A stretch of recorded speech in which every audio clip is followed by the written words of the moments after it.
Halo, Assalamualaikum. Selamat datang di channel Suci.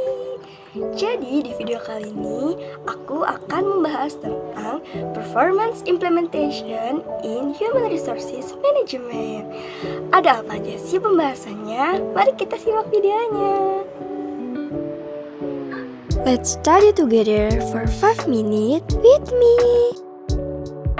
Performance implementation in human resources management. Apa itu performance atau kinerja? Menurut Anwar Prabu Mangkunegara, kinerja atau prestasi kerja adalah hasil kerja secara kualitas dan kuantitas yang dicapai oleh seseorang pegawai dalam melaksanakan tugasnya sesuai dengan tanggung jawab yang diberikan kepadanya. Adapun menurut Rifai, kinerja adalah perilaku yang nyata yang ditampilkan setiap orang sebagai prestasi kerja yang dihasilkan oleh karyawan sesuai dengan perannya dalam perusahaan. Sinambela pun mengemukakan bahwa kinerja pegawai didefinisikan sebagai kemampuan pegawai dalam melakukan sesuatu keahlian tertentu. Manajemen kinerja terdiri dari konsep manajemen dan kinerja. Secara sederhana, manajemen kinerja dimaknai sebagai suatu proses pengelolaan, sementara kinerja dimaknai sebagai hasil dari suatu pekerjaan. Nah, oleh karenanya dapat diartikan secara sederhana bahwa manajemen kinerja adalah suatu proses pengelolaan atau perencanaan, pengorganisasian, penggerakan hingga pada pengawasan pekerjaan, sehingga hasil pekerjaan tersebut dapat optimal. Dengan adanya manajemen kinerja, harapannya itu dapat mengetahui apakah pekerjaan yang dilakukan selama ini sudah berada pada jalur yang benar atau tidak.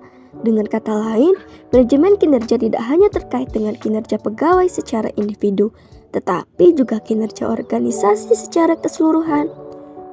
Selanjutnya ada tingkat kinerja. Di sini terdapat 3, yaitu kinerja organisasi, proses, dan individu.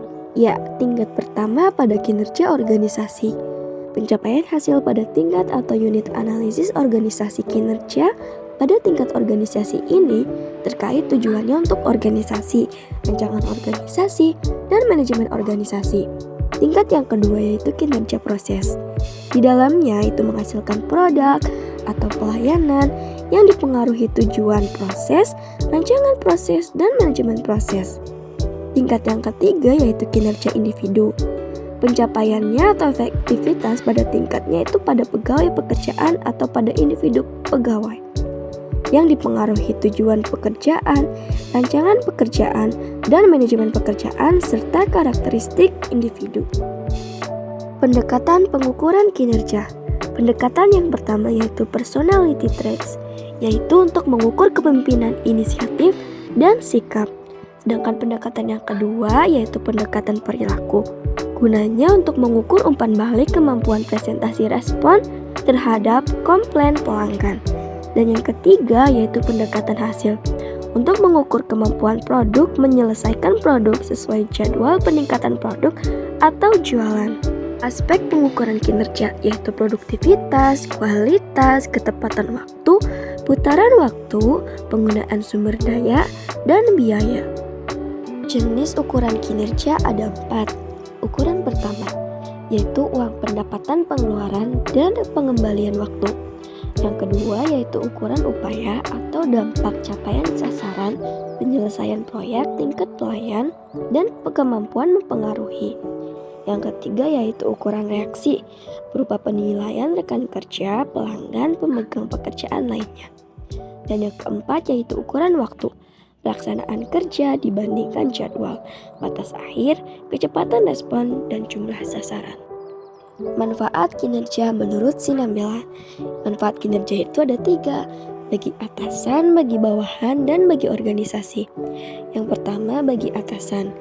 Manfaat bagi atasan, manajemen kinerja itu akan dapat mempermudah penyelesaian pekerjaan bawahan, sehingga atasan tidak perlu lagi repot-repot mengarahkan kegiatan sehari-hari, karena bawahan sudah memahami apa yang harus dilakukan dan apa yang harus dicapai, dan bagaimana melakukannya, serta akan dapat mengantisipasi kemungkinan hambatan yang mungkin akan terjadi. Sedangkan manfaat bagi bawahan, manajemen kinerja dapat membuka kesempatan diskusi dan dialog dengan atasan berkaitan dengan kemajuan pekerjaannya. Nah, dengan adanya diskusi juga dan dialog itu dapat memberikan umpan balik untuk memperbaiki kinerjanya, sekaligus dapat meningkatkan keahliannya dalam menyelesaikan pekerjaan.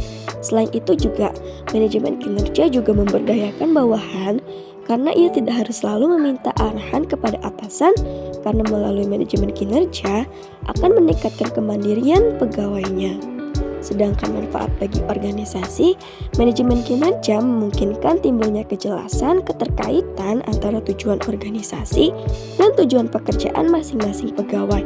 Dengan adanya kejelasan dimaksud, maka masing-masing pegawai akan dapat memfokuskan tenaga pikiran dan daya yang dimiliki sehingga kinerjanya dapat ditingkatkan.